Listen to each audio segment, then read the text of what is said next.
Just a reminder, tonight at midnight, your LinkedIn assignment is due, and I know I've been pounding the hell out of this one saying, hey, don't worry about it. Well, don't worry about it. I will tell you everything to fix on your profiles. I'm looking forward to reading them. Because we have such a large class, I do have to admit it's going to take me a little bit of time to get through all of them. My general rule for grading is I like to have grades done within 48 hours of a due date. I'm not going to hit it on this one just because there's so many of you, but I will do my best. Guys, just a reminder too, this Wednesday, your second assignment, the 5 environments of business, which we covered in class on Friday, is due. If you're having any issues with that at all, come see me. Just some rules of thumb for this, guys. I enjoy direct writing. Bullet points are great. So if you put your pros and cons for your business into bullet points, I love it. Just write properly. Make sure that you're ending your sentences with periods, stuff like that. Good punctuation. I don't want to have to ding anybody for silly things like punctuation. I grade pretty easily on these first couple assignments because I want you to get used to what I'm doing in terms of my grading and what the class is all about. But if you have any questions about this, don't suffer in silence. Please come see me or send me an email, whatever works best for you. Guys, we're going to start off today, speaking of videos, with some videos. Who here has ever heard the term of ghost restaurants? What are ghost restaurants? Restaurants with no front house staff. Yeah, why are they such a big deal in 2019? Like, why are we able to have ghost restaurants in 2019? Go for it. Just the technology's taken over with kiosks, so you don't have to pay those front house employees, but you also lack customer interaction. It's got its pros and cons. And the video I'm about to show you is actually from our neighbors to the north. It's from a guy in Canada who owns a number of restaurant chains, which he operates under the same roof because he doesn't have to have a storefront. So we're going to show you this video. And I think they might subtract at some point. Yeah, for sure. And I think that people could occasionally walk off with them too, saying, we're going to crack this thing open and see what's inside of it. I'm sorry? That's what I was going to say. I was going to ask how they don't Yeah, I think at some point, I think this is a neat concept, but they definitely have some bugs to work out. What else could be another potential bug? I'll give you an example. Yes? Yeah, they're really not very fast, and if they made them much faster, people are going to be probably tripping over these things. Is there something else that's even in that picture that could cause problems with these devices? Yeah, you got snow tires for these things. Could you imagine in Loretto, Pennsylvania, when the winter hits here, that we're going to have these things going through the street? Not unless they've got plows and tracks on them. So yeah, this could be definitely problematic. But here's where I'm going with this, guys, because we're talking about the service industry once we get into the lecture today. Guys, in the United States, what's bigger, manufacturing or service? Service industry is about 80% of all the jobs in the United States. So we're talking the potential of robots doing delivery for restaurants that are not even setting up storefronts, eliminating wait staff, eliminating jobs there. And guess what, guys? There's actually a robot that makes hamburgers for a chain in California. The robot's name is Flippy, and they make automated hamburgers. I'll show you a video of that in an upcoming class. What this says is we're going to be really struggling in the next 10 years to reinvent our economy because a lot of people who are on the entry-level side of things right now aren't necessarily going to find jobs in the new economy. Guys, what's the best way that you can make sure that you find a place for yourself in this new economy? What are some things you can do to make sure your job isn't eliminated or that you are adapted? Yes? Stay up on technology. You got it. Stay up on tech, stay versatile, stay educated. Guys, people with bachelor's degrees, for example, are probably going to be in a better place to adapt to some of these, particularly if they've done things like internships and know how to quickly adapt. So guys, that's what we're talking about today. If we look at the last 100 to 200 years, we went from what we refer to as an agrarian economy. When I say agrarian, what do I mean, guys? What's an agrarian economy? What's the word stand for? Agriculture. So people came to this country because you could get large pieces of property, you could farm, you could make a living doing your own agriculture, and whatever you didn't feed your family, you could sell to market. That was the birth of the capitalist system. So as we started centralizing to the cities in the industrial economy, all of a sudden more people started leaving rural areas and going to the cities where they could work. They could work in cotton mills. They could work in coal mines. They could work in factories. It was what we called unskilled labor. As a result, almost everything went over to the service economy. Your instructor, I'm a member of the service economy. The service I provide is teaching. If you have somebody in your family who works in healthcare, They are part of the service economy. They provide a service. If you work in retail, you provide a service. Very few of us still manufacture things because we are in the post-industrial, i.e., the information economy.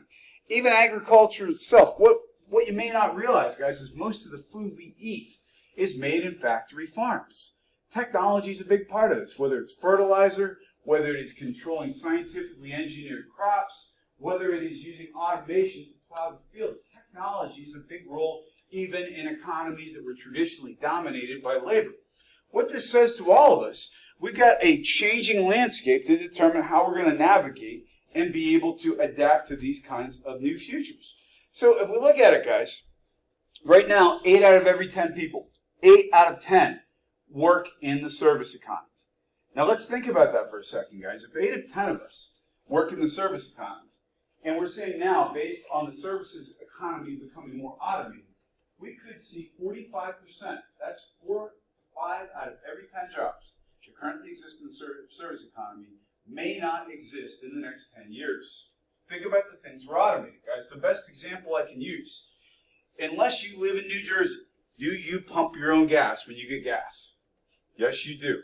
Because we all pump our own gas. It's just the way we do things. 25 years ago, nobody pumped their own gas. New Jersey's the exception. Why is New Jersey the exception? Do you know? I live in New Jersey. So. Do you know why you can't pump your own gas in New Jersey? It's because there's a union of gas pump people who basically said you can't pump your own gas, and they've kept that at the state level. That's why you don't pump your own gas in New Jersey. Seriously, that's seriously why it's that way. In every other state in the union, we pump our own gas. That's an example of a job that got eliminated. If you guys had to think, the times you've been in stores lately, the shopping you've done, what are some jobs we're likely to see eliminated in the next 10 years? What are jobs that are going away? Yes? Stalkers. I would think so too. Like people in grocery stores? That stuff, like people who stock shelves, is that what you mean? Yeah. Yeah. Stalkers are definitely going away. What else is going away in the next 10 years? Yes? Yeah, think about it. Raise your hand if you've ever used a self-checkout. Yeah, absolutely, guys. By the way, here's why I don't use self-checkout. I have 2 reasons. I'm trying to support jobs, number 1. Number 2, I think if I'm going to check out my own groceries, they should give me a discount for it because they're paying these people to check out my groceries. You're not giving me a discount, I'm not checking them out. That's a stand I'm taking. What else is going away? When you think about things that could go away, what else is going away? Yes? Cleaning and maintenance. Yeah, so much of that stuff is automated now. For example, a lot of the things we buy are disposable for that matter. And in terms of fixing things, fewer and fewer things are even repairable. Most things are disposable these days. Anything else you think is going away? I would encourage you to think about things like financial services, guys. The days of calling a stockbroker for your trades are probably numbered. Does anybody here play on the market at all already? Yeah, do you do it through an online? Yeah, absolutely. You can do it on your smartphone. You can do it on your desktop. What do you use, by the way? It's called Robinhood. I play on there too. Yeah, I just play around on there. Have you made any money? No, I'm actually losing money right now. I'm hoping one of these days when I invite somebody in, I'll luck out and get an Apple stock or something, but it's not happened yet. But why call a broker when we can get all the analytics ourselves and do it ourselves? So the point is, guys, is that you stay adaptable so that when you're changing from one job to the next, you will be able to find a place for yourself. You guys generically referred to as Gen Z. Already, before automation really hit the pace it's hitting now, you were on point to have 15 to 16 jobs in your lifetime. It's probably going to be more, some of it by your own choice if you want to move around, for example. So guys, that is our chapter 1. And what we're going to do for the remainder of the class today is do a little review. What I would like to do, guys, is to go between sides of the classroom and see who can, well, we'll see who can get the best answers here. Let's see if we have a way to keep score. Can I get a volunteer from each side of the room to come up and keep score? Come on up. You're the scorekeeper for this side of the room. And we have a scorekeeper for this side. Maybe you guys can come up with creative team names. What's our team name over here? I'm sorry? Oh, I don't know. Did you say, oh boy? Yeah. That'd be a good team name. Team oh boy. With an exclamation point. Ooh, that's a terrible sound. And what's our team name over here, guys? Oh, something creative. Come on.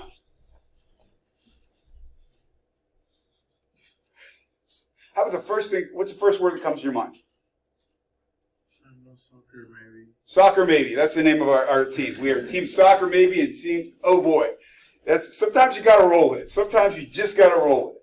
All right, guys. Well, here's how we're picking who goes first. I'm going to be writing down a number between 1 and 20, and I'm going to ask you to guess what number I have just written down. So, a member of this team, will you tell me what number I've written down? 11. So we got a guess for 11. What number have I written down? 17. So we got 11 and 17. The number is 14. 11 is closer, so this team goes first. All right, Team 1. The total amount of money a business takes in during a given period by selling goods and services. Is that A, revenue, B, profit, C, loss, or D, GDP? Total amount that a company pulls in. What is it, Team 1? A is correct. Team 2, if a business is operating and not making money, is operating at a blank. Is it a deficit, a recession, a loss, or a non-profit? What's your answer? C? C is correct. Which of the following, Team 1, is not one of the 5 environments of business? Is it economic and legal, technological, competitive, or moral? D is correct. We're going to be talking about ethics coming up. Well done. All right. We're going to Team 2. True or false, Team 2? Over half of the executive workforce is male. That is false. It's more female. It's 52% at this point. Team 1, the 5 factors of production include all of the following except. Is it land, labor, capital, entrepreneurship, or liberty? E is correct. Team 2, true or false? The U.S. is primarily an agricultural economy. That is correct. Please put your phones away, guys. We are reviewing. Team 1, true or false? The U.S. has the highest standard of living in the world. Is that true or false? That is false. Team 2, people who are willing to gamble with large amounts of money have a high tolerance for, is it A, gambling, B, alcohol, C, risk, or D, uncertainty? C is correct. Team 1, buying and selling goods and services via the internet is called online auctions, e-commerce, online commerce, or database exchange. E-commerce is correct. And guys, where did we work out in our scores? We had a score of 5, 2, 4. Wow. Sorry, guys, that's what happens. Our Team 1 is the winner for the luck of the draw. Guys, that is our class for today. This is an unusual circumstance that I'm letting you go almost a half hour early today. So, on one condition, guys, make your day worth it. Oh, I will. All right.